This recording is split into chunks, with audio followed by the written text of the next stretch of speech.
diseases, calamities, deaths of our loved ones. Why merciful God lets all of these horrible things? Isn't it evil to create troubles? What about the Satan? People go to wrong ways and endless hell because of him. He threatens our eternal lives. So, why merciful God lets someone misguide us? Isn't it evil to create Satan?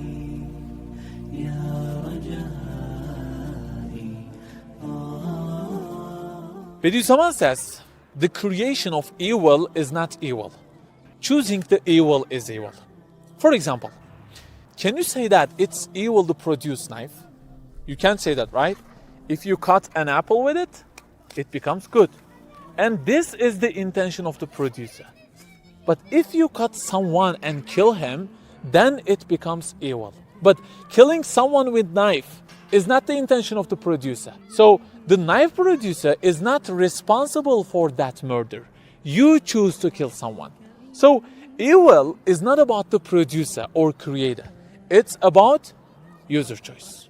Now, can we say that the producing of Satan is evil? I don't think so. Yes, a lot of people are going to hell because of him, but maybe it's not the intention of the producer. Maybe it's the consequence of our choices. So, what might be the purpose of the Creator to let Satan and the other calamities? We came to this world to progress, right? We know this fact. There are numerous degrees in the spiritual abilities of human nature, and we are here to show our potential and rise, right? But the important point is, the only way to rise, the main condition of progress is to struggle. You cannot rise and show your potential without struggle. That's not possible. For example, think about a football team. How does it rise and become the best? It needs opponents, right? It needs to play matches. Now, can you say that there is an enormity here? How did they find this team and make us play a match now? Why is this cruelty? No, right? It is for you to defeat your opponent and rise. Is it possible for a team to rise without playing any matches? Is it possible to gain strength and become stronger in a gym without lifting weights? Is it possible for a boxer to win a medal without an opponent, without being punched? Who gives the boxer a medal if he is alone? Think about the angels. Is there anyone who can pray as much as the angels do? No, right? The angels pray all the time. But even though they pray all the times, do they rise in their position? No, right? The position of angels is stable. Why? Why don't they rise if they pray all the times? Because there are no Satans or calamities for them. They don't have an opponent. They do not struggle against anything. That's why they cannot rise. So the thing that makes humans to rise and have a potential to surpass the angels is actually what? Existence of opponents like illnesses, diseases that we face, and the Satan and the desires of our nafs, etc. So they are not created for us to fall. They are created for us to rise. They are our opponents to raise us. This is the intention of the Creator. What differs a diamond from a coal? How do you distinguish them? You know, they are the same in their solid states. Both of them consist of carbon atoms, right? So what makes them different? The fire makes the difference. The coal burns and the diamond does not. So the diamond proves its potential through its struggle against its opponent. It shows its value through enduring the fire. And coal also shows its worthless and low character through burning in the fire. So the fire only reveals their character. So we cannot say that the fire is evil. If you chose to become a coal and burned in the fire, that choice would become evil. Because you could also choose becoming a diamond and not to burn in the fire. The fire could let you to become more valuable, but you didn't choose it. So what are you, a diamond or a coal? If we can endure the Satan and desires of our nafs and repent our wrong choices in the past, if we take shelter by Allah's side when we face with the calamities like earthquakes, diseases, illnesses, etc., and understand that a lot of bounties had been given to me before this event. The surface had not been quaking, for example, or I had been protected against that disease, right? Because we can only realize a bounty when we face with the opposite of it. Is that correct? So if we realize these missed bounties through those troubles, then all these will raise us and show that we are a diamond. So use the fire to go up. Utilize it. It's over there in order to make you diamond. But if we follow the steps of Satan and commit sins without even repenting and mutiny over the calamities, that means we are a coal. So don't blame the fire. It must be created to reveal diamonds and coals. If there had been no striving and competition, the capability like diamond and coal in the mind of humanity would have remained equal. The spirit of Abu Bakr at the highest of the high and the spirit of Abu Jahl at the lowest of the low would have remained on a par. Maybe you can ask, yes, I understand that the Satan is created to raise human being, right? But at the end of the day, the majority of humanity go wrong ways because of the Satan. Am I right? Most people cannot utilize the existence of Satan's. Only small part of humanity utilizes them and rises. So where is the mercy here?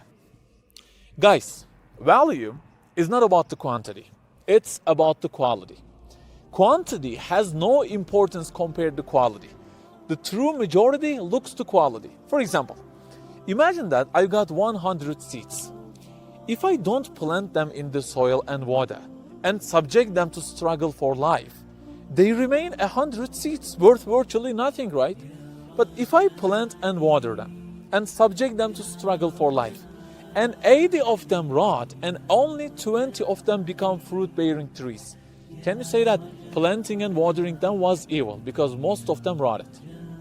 No, right? You can't say that because 20 trees are more and more valuable than 80 rotted seeds. If I had not planted them, that would have been bigger evil and cruelty to that 20 seeds, right?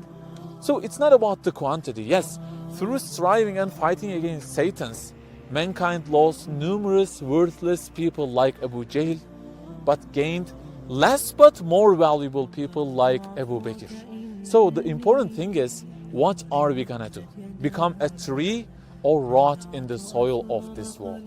I know, sometimes problems may become too much to overcome. You may have hard tests in your lives. For example, you may have lose your mom and dad one by one, and then have a hard accident, and then get divorced, and then money problems, one after another. And you may think, it's so hard. It's just so hard to overcome. You know what? They don't allow every team to play against Barcelona, right? Who plays against Barcelona? The ones above a certain position. The ones on Premier Division, for example, the La Liga, right? Not the ones from the lower leagues of Spain. So playing against strong opponents means your position, your potential is high. The Champions League is also similar, isn't it? The strongest opponents are over there, right? But would any team say this? Who included us in this tournament? It's so hard, man. It's just so hard to overcome. We always play against the strong opponents. Why did you include us here? Bro, if you join that tournament, that means you are a good team. That's why you face strong opponents.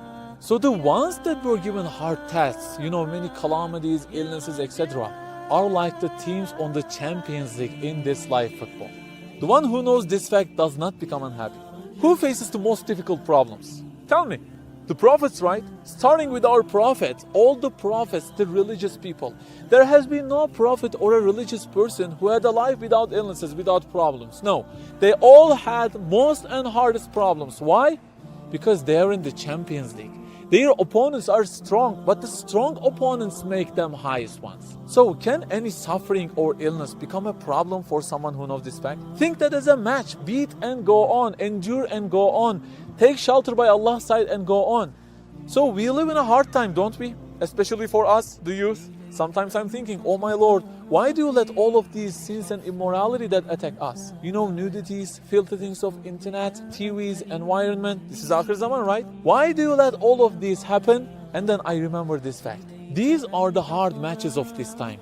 See them as a chance, bro. They exist to make us rise up. They are led by Allah to make us higher. If we can beat them and be patient against them, we can go up and become the youth who are on the highest levels of people in this century. So think life as a fixture. You know the fixture of football teams? The La Liga, for example, 38 weeks, right? So my life is going to be 60, 70 years fixture, and events come to me. I may lose my mom at 21. I may face with a serious disease at 22. I may meet with a serious sin danger at 23. So matches come to me one by one. The more I win, the more I'm raised in the rank. Otherwise, if there had no league and fixture system, the level of Barcelona and Malaga would have remained equal. What made difference? Struggle